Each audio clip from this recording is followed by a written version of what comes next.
As I work in the Department of Translational Physiology and Academic Medical Center, and I'm also 2 days in the week working at the Department of Intensive Care with Professor Jan Bakker, trying to apply some of the ideas I will be talking about with you today. I have a bunch of declared interests here listed that you can see on internet. But the most important thing is that I'm a physiologist, so I have a great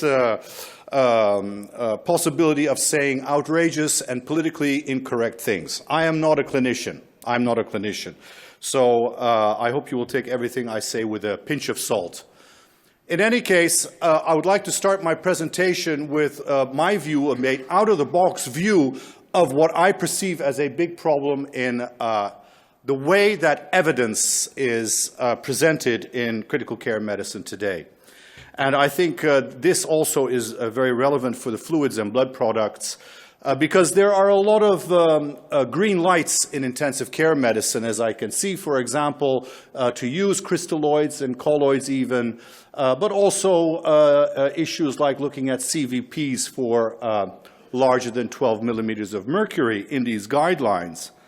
However, we know that if we look at the use of such guidelines with enthusiasm, that bad things happen. And people are obsessed by what is in the fluids, but very few talk about the amount of fluids. And a volume is prime. And if we look at situations in which volume is given a lot, or if CVP is indeed above 12 millimeters of mercury, as shown in this paper by Boyd, we see that mortality goes up. So there is, of course, indication to do these procedures, but unfortunately, not very many indications to stop doing them. And this results in organ failure in this study, on the SOAP study. And also, there is the lack of understanding of when fluids are really needed, and this enthusiasm for big trials with large numbers of patients coming out with conclusions which are really not supported, in my view, by the physiology underlining them. We've seen over the last number of years large trials, such as the CHEST and the 6S trial, telling us something about the use or abuse of different compositions of fluids, but done in conditions in which you can seriously question their usefulness. And this idea of the use of fluids, different fluids in initial resuscitation or maintenance, is really a key issue when trying to translate some of these enormous trials into practice. In fact, this, I think, is a very good summary of how statistics are being abused in these large trials, in my opinion, and results and conclusions being drawn which are not supported by a lot of the evidence. And then we have the trials in which no difference is shown, like the recent trial looking at early goal-directed therapy. And let us not forget that absence of evidence is not evidence of absence. It's the SAFE trial with the same thing, comparing albumin to sodium chloride. They are two completely different compounds and should not be mixed with each other. From my point of view, the sole purpose of fluid therapy, there is no other reason to give fluids, is the idea that you improve cardiac output with the aim of improving tissue perfusion. I cannot think of any other reason for giving fluids than this. But you do not measure tissue perfusion. And let's not forget, you are going to give a compound. Why improve tissue perfusion? To improve tissue oxygenation, presumably, which you think is a problem. And then you give a compound which has zero oxygen carrying capacity. Here we see the well-known oxygen dissociation curve, which we all know. But this is the amount of oxygen that is actually dissolved in saline or in salt solutions. It's less than 2%. So the only purpose, really, of the fluids is to start the red blood cells moving, and you do that by diluting the oxygen carrying capacity. Is that a good idea? This particular study by Mathieu Legrand, who was working with Professor Payen and spent time in our laboratory, showed that this is not a good idea sometimes. Here, what he did was he measured the microcircuitry oxygen in the cortex of a rat kidney, put him in shock, And as you can see very well here, the PO2 indeed goes down. He then gave fluids to target mean arterial pressure, to correct mean arterial pressure to 80 millimeters of mercury mean arterial pressure, which is a good pressure for the rat. As you can see, improving the blood pressure has no beneficial effect at all to restoring the hypoxemia in the kidney. And in fact, the lactates, they remain high. It's only when a blood transfusion is given that the actual oxygen carrying capacity in that kidney goes up. And in my opinion, the only true therapy that you have available to improve tissue oxygenation in the light of hypoxemia is giving blood. Not FiO2, not fluids, not any of these. It's simply blood. We do need hemoglobin. In fact, recently, this is Lara Zafrani from the group of Eli Uzalay and Bülent Ergin from my group. We've completed a large study in rats looking at the beneficial effect of giving blood transfusion in sepsis. And here you can see what happens. We gave colloids in one group, and that's this one here. You can momentarily increase the oxygenation in the kidney in a septic model. Here there's the sepsis. You see the PO2 goes down. Sepsis is indeed associated with hypoxemia. You give fluids, and momentarily there is an increase, and boom, it goes down. It disappears into the tissues. Not with blood. You give blood, you have a maintained improvement of tissue oxygenation in these septic rats. And does giving fluids reduce the oxygen carrying capacity? Yes, it does. This is a study by Ayşe Arıkan in children looking at the oxygenation index, and it shows the more fluid that you give, the worse oxygenation is seen in the tissues of these critically ill children. And why is that so? Because hemodilution has got a two-edged sword. There is a situation in which there is a normalization of the oxygenation, but then once you start to dilute, you start to lose capillaries, and the much more that you lose the capillaries, the larger diffusion distances that you get, and then the microvascular oxygenation goes well below the venous PO2. And that this happens in patients can be seen very nicely in this study we did in cardiac surgery, in which you see before the hemodilution, you see these smallest vessels actually being filled. And when the hemodilution starts to occur, you see that in large vessels there is still good flow, but you see that this is done at the expense of the smaller vessels. The convection is still there, but the diffusion distances start to become longer, and this is why you get lactate in conditions of hypovolemia. This is what can happen during the priming as it enters the patient. And this disappears. This can last up to 10 to 15 minutes. You can imagine if this is in your brain that you might have some cognitive problems following cardiac surgery. Giving blood actually is providing a very viscous fluid. Viscosity is a very important physiological parameter because it regulates your shear stress and it ensures that the capillaries are producing nitric oxide. And we showed in this study in cardiac surgery patients that when you give blood, it's not the flow that increases, no difference before and after, but actually the number of capillaries that are being filled by red blood cells. So what red blood cells transfusions do, it actually fills your capillaries and it reduces the oxygen that needs to be diffused, the distance to the cells. And this is Arnaldo Dubin. He translated these concepts into the use of fluids. I'm an enthusiast of colloids. I know this is very politically incorrect to say, but colloids are good. Colloids are viscous, and you can use less colloids to actually get the same hemodynamic target. And because of their viscous nature, they actually are able to recruit the microcirculation much better than do crystalloids, as shown in this study from Arnaldo.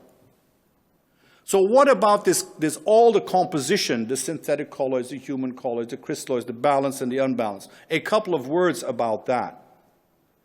We all hear the lectures that saline is very bad, and there is a certain amount of truth to that. But what is it with chloride really that is the issue? If we look at the development of sodium chloride over the many years, we see really that the amount of chloride has gone up and up and up since the 1800s to now 154. This is normal chloride. There is indeed a massive 50 millimolars more chloride in sodium chloride than is in your plasma. And don't forget, 1 liter of 0.9% sodium chloride, contains 9 grams of salt. That's a lot of salt. 9 grams. It's equivalent to, as Sean Bagshaw said, to 50 bags of chips. So Kidney International asks us to write a pro-con paper on the use of sodium chloride. I thought this is a great opportunity, impact factor of 8. Unfortunately, they asked me to present the case for sodium chloride. It was a terrible summer. I had to look, why is sodium chloride so much being used? And it is being used. As you are sitting here, it's by far the most used resuscitation fluid. We looked at it here in the United States, 200 million liters is being used. And if you look at patients, a very, very small portion of patients actually get balanced salt solutions. So we looked at this concept of balanced and unbalanced. We even tested this very, very balanced salt solution called Akix. I don't know if you've heard about it, but it's got everything that you would want in a crystalloid solution. It even has taurine in it. That's the stuff you have in Red Bull. It must be fantastic for your patients. If you look at human serum, it's practically identical. It does not make any difference.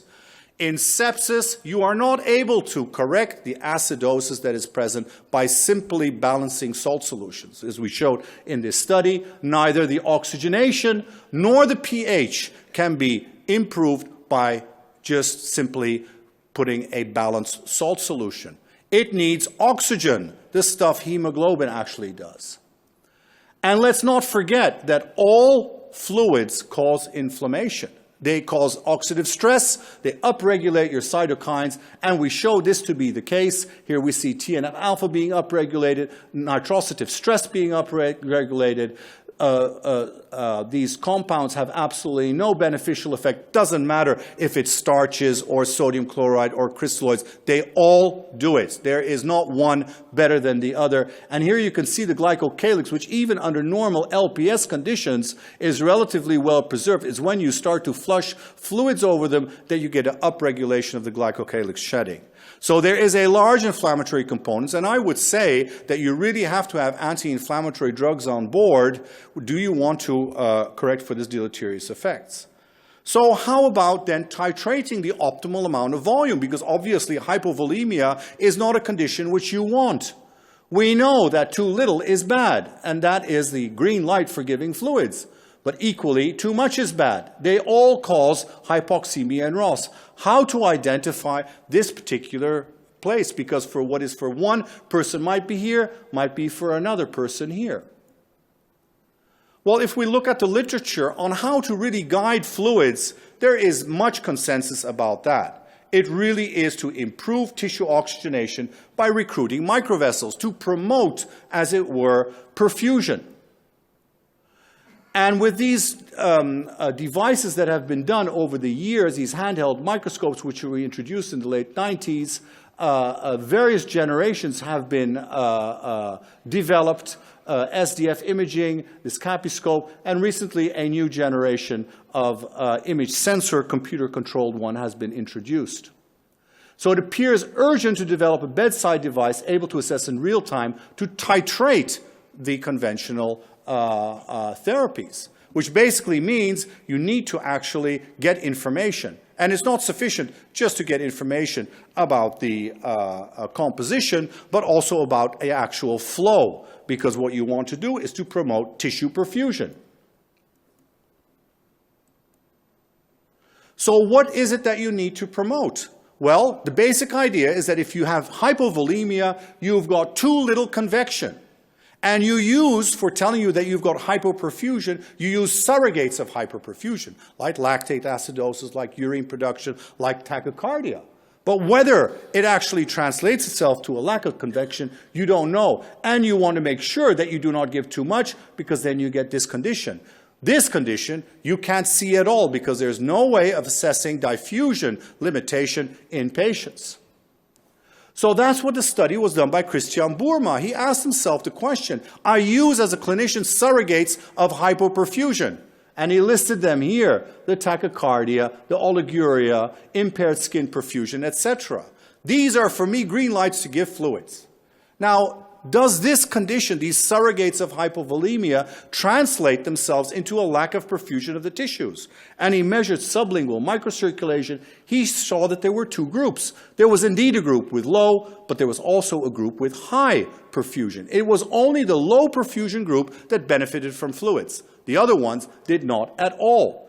And if he gave fluids to the ones that already had normal fluids, despite the presence of these surrogates of hypovolemia, no effect on the surrogates of hypovolemia occurred, whereas in the microcirculatory fluid responsiveness group, he saw a reduction in these surrogates. This is a really interesting study. It was done by Zhu with Wanchun Tang. This was actually done in the laboratory of late Professor Max Harry-Weil. And what they did was they looked at two groups of pigs. They bled the pigs, hemorrhagic shock. And they said, we're going to do one group targeting the microcirculation, and in the other group, we're going to target the blood pressure, as we would do maybe in the clinic. So they did this. 1 liter of blood was withdrawn. They resuscitated both groups of pigs,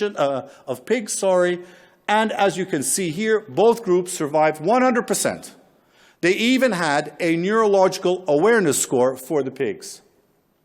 They looked at them in 24 hours, in 48 hours, and 72 hours. These were happy pigs. As you can see here, almost 100%. Both were resuscitated completely. But in order to actually resuscitate based on blood pressure, they had to give these animals 834 cc's of Ringer's lactate and 300 cc's of blood to restore the blood perfusion. But if they restored the microcirculation, they only needed 170 cc's of Ringer's lactate and no blood. In other words, depending on your favorite parameter, this will give you the green light to give more and more fluids to restore that parameter. Whether you need this for the resuscitation is the question. So in this paper, which is out in Current Opinions of Critical Care, we gave a suggestion on how to use the microcirculation to guide fluid therapy. It basically is this. What you need is to make sure that there is a lack of perfusion. If you have a lack of perfusion, that's the green light in association with your surrogates. If you give fluids and you are giving them correctly, that flow should be going faster and faster until your blood vessels are filled. If you then start to lose vessels, you are giving too much and you should stop. And this will define, from a physiological point of view, the optimal fluid volume. So what you need is a device which can quantify flow. This is key parameter because it's what's going to define you whether you give fluids or not. This device actually does that because it is a computer-controlled device able to do that. It is also looking at many, many more cells. This is cutaneous microcirculation. You can see the cells with great detail. This next issue is a video from Professor Payan's group and shows what you see in sepsis. You can see that if this is the image that you have in sepsis, simply giving fluids is not going to correct this distributive shock issue which you see here.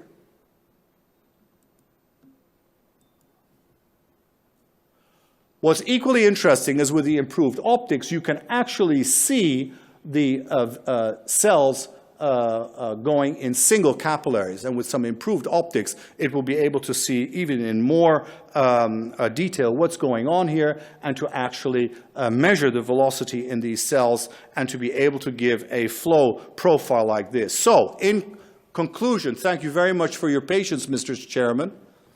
Slow convection flow in the presence of clinical surrogates of hypovolemia, in my opinion, indicate fluid administration. If you have normal flow in the tissues, there's no reason for giving fluids. Then you will have the deleterious effects of fluids. Microcirculatory fluid responsiveness means an increase in convective flow. It means you've done the right therapy for that patient because apparently he had insufficient volume in the circuit. Optimal flow is when all of the vessels are filled with red blood cells, not with fluids, with red blood cells carrying oxygen to the tissues. When the functional capillary density decreases and you start losing capillaries, you have given too much, and this is the indication to stop. Don't forget, Paracelsus, the father of toxicology, all things are poison, and nothing is without poison. Only the dose permits something not to be poisonous. Too much fluids is poison. So thank you very much for the invitation, and this is my department